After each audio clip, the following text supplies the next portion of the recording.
जरा देखो, तुम्हारे पिता भगवती की कार्यशैली कितनी सुव्यवस्थित और सुसंतुलित है, मेरे गुरु कहा करते थे।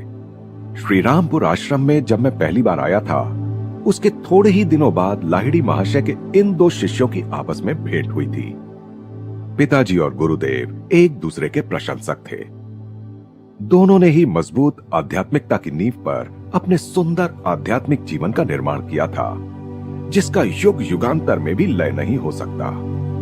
मैंने अपने बचपन के एक अल्पकालिक शिक्षक से कई गलत शिक्षाएं ग्रहण कर ली थीं। उन्होंने मुझे बताया था कि एक शिष्य को सांसारिक कर्तव्यों को पूरा करने के लिए अति कष्ट करने की आवश्यकता नहीं। जब कभी मैंने अपने कार्यों की उपेक्षा की या उन्हें लापरवाही से संपन्न किया, तब किसी ने मुझे कभी डांटा फटकारा नहीं। ऐसी शिक्षा को आत्मसात करना मानव स्वभाव को बड़ा सरल लगता है, किंतु गुरुदेव के कठोर अनुशासन में मैं शीघ्र ही उत्तरदायित्वहीनता की सुखद भ्रांतियों से जाग गया। श्री युक्तेश्वर जी ने एक दिन कहा, जो लोग इस जगत के लिए अत्यधिक श्रेष्ठ हैं, वे पहले ही किसी अन्य जगत की शोभा बढ़ा रहे हैं। जब तक तुम इस धरा की मुक्त हवा का श्वास ले रहे हो, तब तक बदले में कृतज्ञता पूर्वक सेवा देना तुम्हारा कर्तव्य है। जो समाधि की श्वास रहित अवस्था में प्रतिष्ठित हो गया हो, केवल वही जगत के कर्तव्यों से मुक्त है। उन्होंने रुक्षता से आगे कहा, जब तुम उस अंतिम पूर्णता की अवस्था में पहुंच जाओगे, तब मैं तुम्हें उस बारे में सूचित करने में चूकूंगा नहीं। मेरे गुरु को किसी प्रकार की घूस से वश में नहीं किया जा सकता था, प्रेम से भी नहीं। मेरी तरह ही जिसने भी स्वेच्छा से उनका शिष्य बनना स्वीकार कर लिया था, उसके प्रति वे कभी किसी प्रकार की नरमी नहीं दिखाते थे। गुरुदेव और मैं, चाहे उनके शिष्यों से घिरे हों या अपरिचित लोगों से, या केवल हम दोनों ही साथ साथ हों, वे सदा ही अपनी बात स्पष्ट शब्दों में कहते और तीव्र फटकार भी लगाते। थोड़ा सा भी अवधान या थोड़ी सी भी असंगति होने पर उनकी डांट फटकार से बचना असंभव था। अहम भाव पर बार बार चोट करने वाले इस व्यवहार को सहन करना अत्यंत कठिन था, परंतु मैंने भी अपनी प्रत्येक मानसिक ऐंठन को श्री युक्तेश्वर जी के द्वारा सीधी करा लेने का अटल प्रण कर लिया था। इस विराट परिवर्तन को लाने के अथक परिश्रम में जब वे लगे हुए थे, तब अनेक बार मैं उनके अनुशासन रूपी हथौड़े के प्रहार से तिलमिला उठता था। तुम्हें यदि मेरी बातें अच्छी ना लगती हो, तो तुम कभी भी यहां से चले जाने के लिए मुक्त हो, गुरुदेव मुझसे कहते थे। मैं तुमसे तुम्हारी उन्नति के अतिरिक्त और कोई अपेक्षा नहीं रखता। यदि तुम लाभान्वित अनुभव करते हो, तो ही यहां रहो। मेरे मिथ्याभिमान को तोड़ने वाले जो प्रहार उन्होंने किए, उनके लिए मैं अपरिमित रूप से उनका कृतज्ञ हूं। कभी कभी मुझे लगता था कि लाक्षणिक तौर पर वे मेरे प्रत्येक रुग्ण दांत को ढूंढ ढूंढ कर उखाड़ते जा रहे हैं। इस प्रकार के कठोर झटकों के बिना अहंकार की जड़ को उखाड़ फेंकना कठिन है। अहंकार के जाते ही ईश्वर के अंदर आने का मार्ग निष्कंटक बन जाता है, अन्यथा स्वार्थ के कारण पत्थर बने हृदयों को भेद कर अंदर आने का ईश्वर का प्रयास व्यर्थ हो जाता है। श्री युक्तेश्वर जी का अंतर्ज्ञान अंतर्भेदी था। ऊपर ऊपर कोई चाहे जो भी कह रहा हो, वे प्रायः उसके अव्यक्त विचारों का उत्तर दे देते थे। कोई व्यक्ति जिन शब्दों का प्रयोग कर रहा हो, उनमें और उनके पीछे विद्यमान वास्तविक विचारों में जमीन आसमान का अंतर हो सकता है। मेरे गुरु कहते थे, शांत मन से मनुष्यों के शब्दाडंबर की अस्त व्यस्तता के पीछे छिपे विचारों को पहचानने का प्रयास करो। दिव्य अंतर्दृष्टि द्वारा प्रकट किए गए रहस्य सांसारिक कानों को प्रायः कटु लगते हैं। ओछे शिष्यों में गुरुदेव लोकप्रिय नहीं थे। विवेकी समझदार लोगों में, जो संख्या में सदा ही थोड़े रहते हैं, उनके प्रति गहरी श्रद्धा थी। मैं विश्वास पूर्वक यह कह सकता हूं कि श्री युक्तेश्वर जी भारत में सर्वाधिक लोकप्रिय गुरु होते, यदि उनकी वाणी इतनी स्पष्ट और कटु आलोचनात्मक न होती। जो मुझसे शिक्षा प्राप्त करने मेरे पास आते हैं, उनके साथ मैं अत्यंत सख्त होता हूं। उन्होंने मेरे समक्ष स्वीकार किया। यही मेरा तरीका है, चाहे तो उसे स्वीकार करो या छोड़ दो। मैं कभी समझौता नहीं करता, परंतु तुम अपने शिष्यों के साथ कहीं अधिक सहृदय रहोगे, वही तुम्हारा तरीका है। मैं केवल कठोरता की अग्नि में तपाकर ही शुद्ध करने का प्रयास करता हूं। इस अग्नि की तप्तता साधारण सहन शक्ति से परे होती है। प्रेम का सौम्य तरीका भी परिवर्तन ला सकता है। विवेक और ज्ञान के साथ यदि उपयोग किया जाए तो कठोर और कोमल दोनों ही तरीके समान रूप से प्रभावकारी हैं। फिर उन्होंने आगे कहा, तुम्हें विदेशों में जाना पड़ेगा जहां अहम पर निर्दय प्रहार पसंद नहीं किए जाते।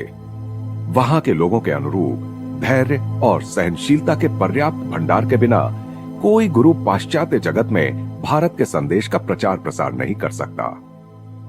यह ना बताना ही अच्छा होगा कि अमेरिका में कितनी ही बार गुरुदेव के इन शब्दों की याद मेरे मन में ताजा हो उठी।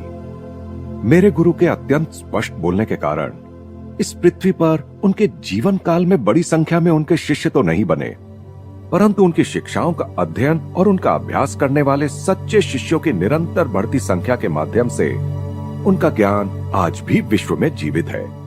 सिकंदर जैसे योद्धा भूमि पर स्वामित्व स्थापित करने की चेष्टा करते हैं। श्री युक्तेश्वर जी जैसे सिद्ध पुरुष उससे भी आगे जाकर मनुष्यों की आत्माओं को जीत लेते हैं। गुरुदेव की यह रीत थी कि वे अपने शिष्यों की साधारण नगण्य त्रुटियों को भी एक प्रकार की अर्थ गर्भित गंभीरता के साथ बताते थे।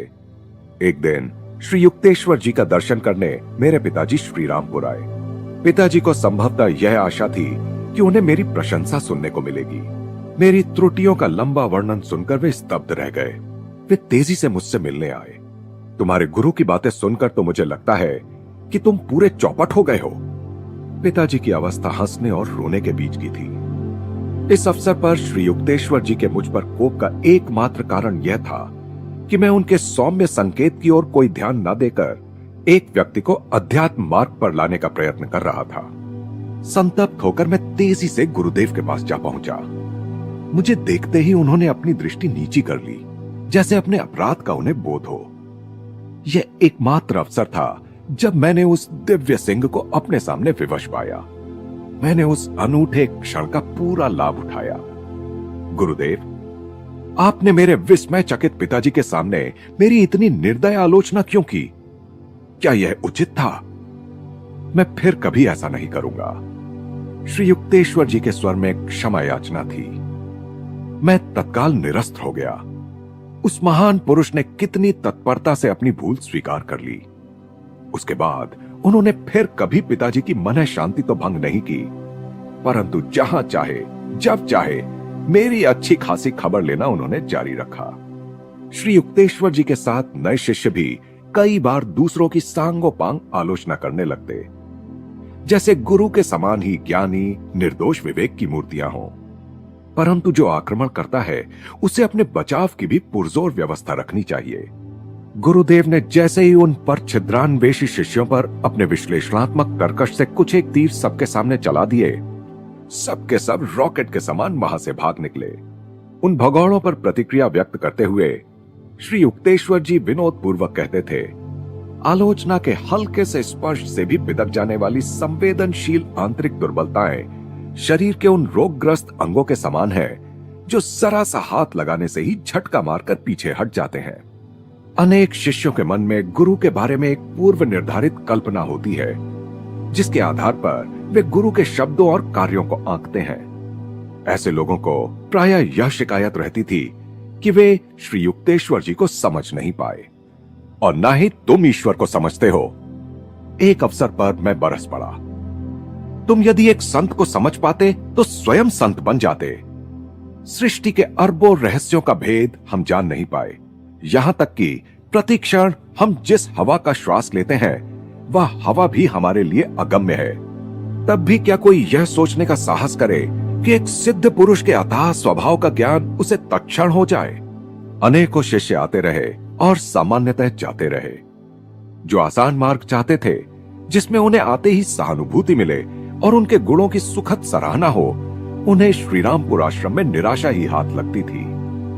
गुरुदेव अपने शिष्यों को आश्रय और अनंत काल तक संरक्षण एवं मार्गदर्शन देने के लिए तैयार थे, परंतु अनेक शिष्य संकीर्ण वृत्ति से अपने अहंकार की तृप्ति भी चाहते थे।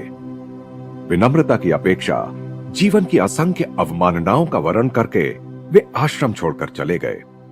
उनकी आध्यात्मिक रुग्णता के लिए श्री युक्तेश्वर जी की सूर्य के समान प्रखर ज्ञान किरणें उनके लिए दुस्सह थी। वे अपेक्षाकृत साधारण कोटि के किसी ऐसे गुरु को खोज निकालते जो उन्हें झूठी खुशामदी बातों की छाया प्रदान कर अज्ञान की अशांत निद्रा में सोने देता।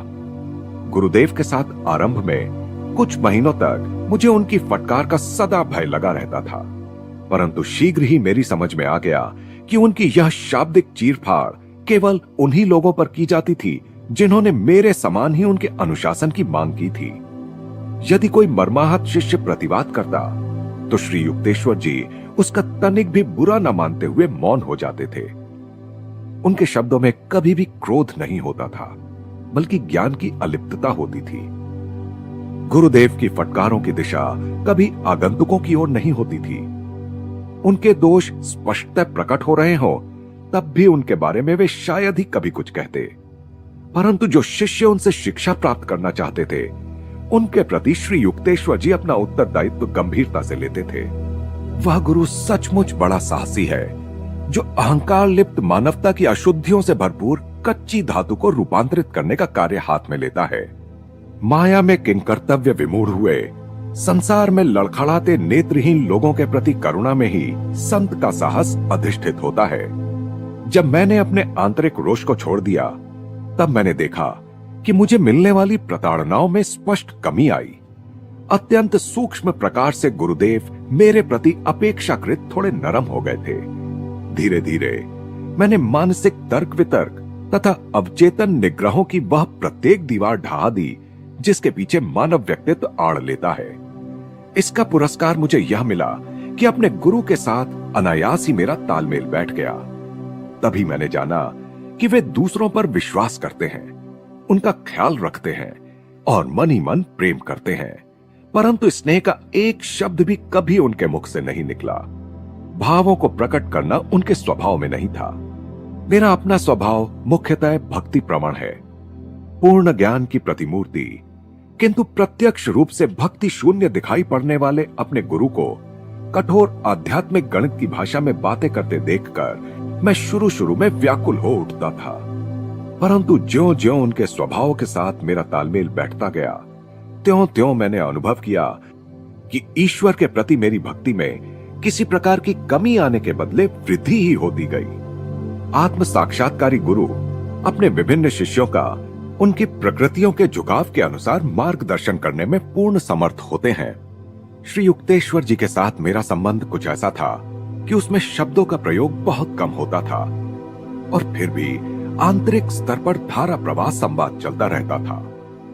प्रायः मैं देखता कि मेरे विचारों पर उनके समर्थन की मूक छाप लग चुकी है, जिससे वाणी का कोई प्रयोजन ही नहीं रहता था। उनके चरणों में चुपचाप बैठा मैं अनुभव करता था कि उनकी असीम कृपा शांतिपूर्वक मेरे सारे अस्तित्व पर वर्षा कर रही है।